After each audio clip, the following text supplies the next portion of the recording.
Afrique Média, le monde, c'est nous.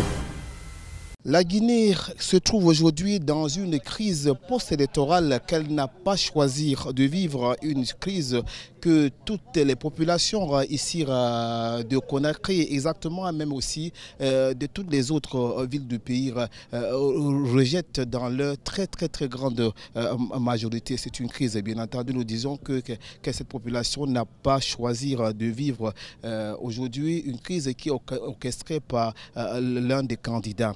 Alors, c'est une situation extrêmement dramatique pour ces populations qui sont obligées, pour la plupart, de se terrer dans les maisons par peur de sortir, et même qui sont dans certains endroits dans la ville de Conakry et même dans l'arrière-pays attaqués par certains groupes ethniques. C'est une situation qui est très suivi par la communauté internationale. Vous le savez très bien, depuis le début de cette crise post-électorale, c'était un concert de condamnation quand on enregistre. C'était un concert de rejet de cette situation, de dénonciation d'une sortie irresponsable et pratiquement risquée d'un candidat qui s'est auto-proclamé. Il y a quelques heures, on l'a suivi, le secrétaire général des Nations Unies vient également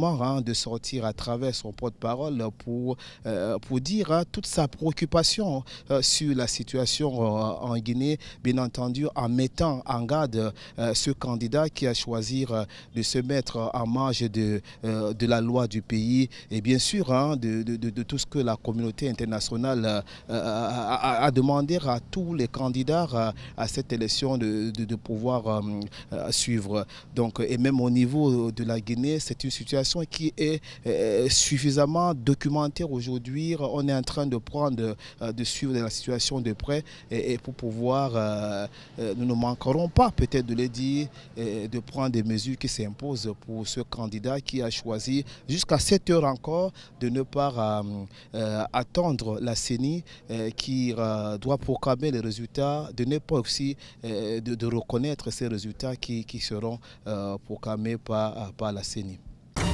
Afrique Média, le monde, c'est nous.